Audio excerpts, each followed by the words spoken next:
Welcome back to some more Soccer Spirits gameplay. This is Galatea. Today, this is actually going to be my first video of a few.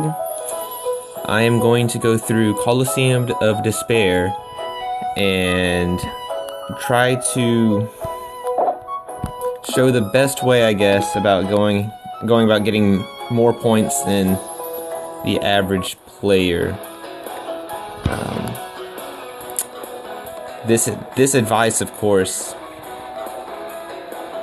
may not pertain to many people because later on when we get to the higher floors, everyone kind of has their own way about doing the floors. When I've seen many different formations, many different things. There's really many different ways to go about it. Plus, everyone uses different people. They have different builds, different mono teams, whatnot. I consider myself doing fairly well. I'm only second out of floor 34 completed, score-wise, for at least nationally. Globally is probably way more, but I have a decent amount. And so today we're going to get started. I'm going to do the first four floors, and I'll give you a little quick overview of my team. Yeah, my striker isn't superb.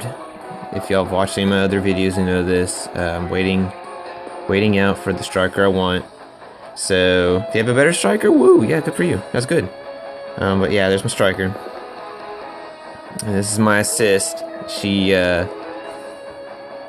sets up for major damage for me, and she really helps with the front line with her icy road. This is very important for how I handle some of these teams I face coming up. She's got her own strategic pass, so she's kind of like a whirlwind player as well, which is great. I actually get more out of my whirlwind, more than a whirlwind player because of this stone, so I will be getting more spirit with passes, which is nice. And if y'all know Luca, Thunder gets the penetration power, which really helps boost Beatrice's stats. I have Kiki up front with them. She comes with a nice front totem skill set. She has Union, which is great right there, and set play.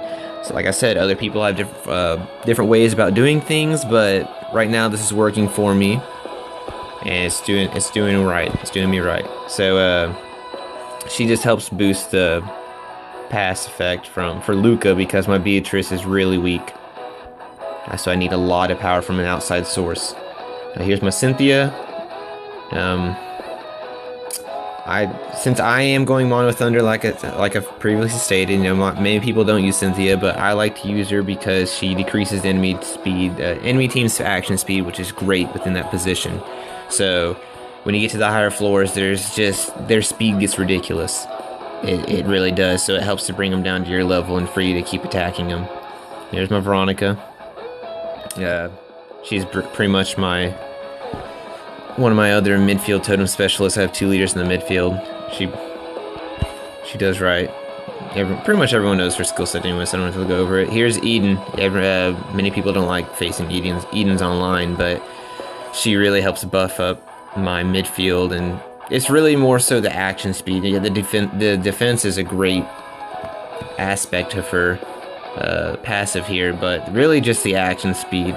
It really helps accelerate my way through the midfield, and she's able to tank a little bit more because of her critical resistance and counterattack resistance, and she gets less damage even more so now, so that's great.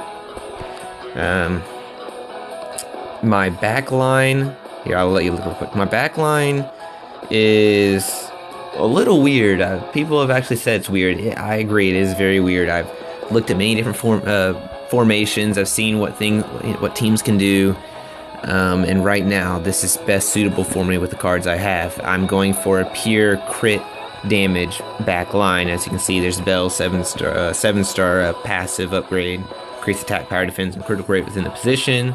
One of the best passives in the game by far. I choose super play over totality because sometimes I really need to throw in that extra damage with Bell and attack the back line. Not because besides using my keeper, most people use their keeper to attack with, or they'll get a Malcolm and throw them in the back line and start wrecking. But I really need my Bell to have super play, so I have more chances to do damage and help out my keeper, because as you will see, he has low HP, and sometimes it's nice for him to get a break from the hits. I have Juno in here. I do have Avnor. He's also a good choice, but like I said, I really need the crit. So I have Juno. She gives 30% within the position, so I'm getting 50% extra crit to the back line, which is great. She has her heal, and that's pretty much it for her. Like, you don't really have to worry. I mean, if you have her full superb, yeah, I'd go for the increased reflexes and increased inflicted damage, because she can actually start hitting people and survive at later floors.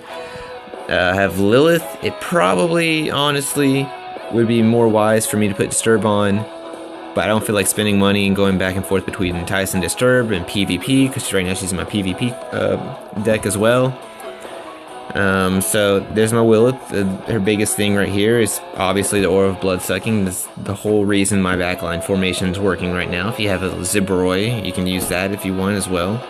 Some people use Zibroy as their keeper, but yeah, she's pretty much making this backline possible, along with K though.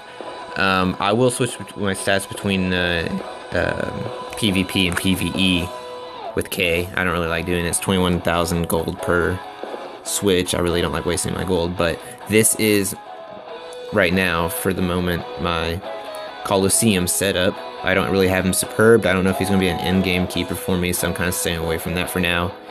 But we'll just go over it a little bit. Later on, you need a little bit of extra critical rate decreasing. Crit resistance, yeah. Crit resistance within the position. It just really needs to be more so the keeper. It doesn't have to be the entire line, but a little bit goes a long way later on. It really helps stop enemies from crit hitting you all the time.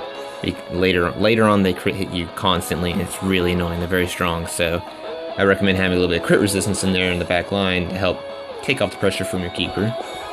The biggest thing is right now suicide.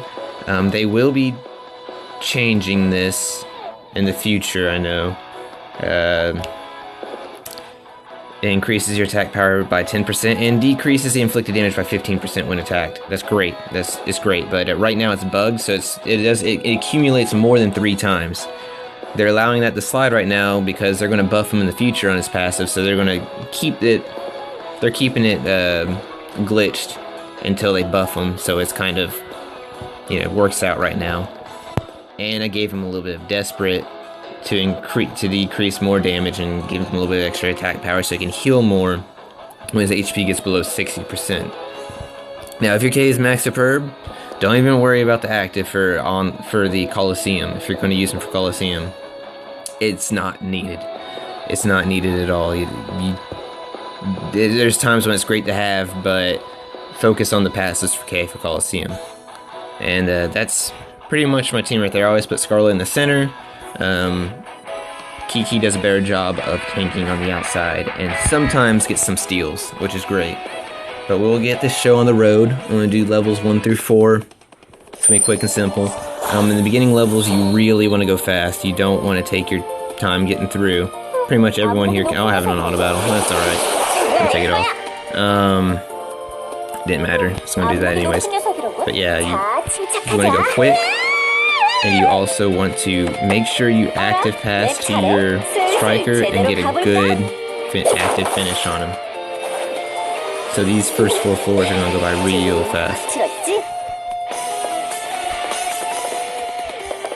And that's a little glitch, huh? Okay, that's weird. That's not my team.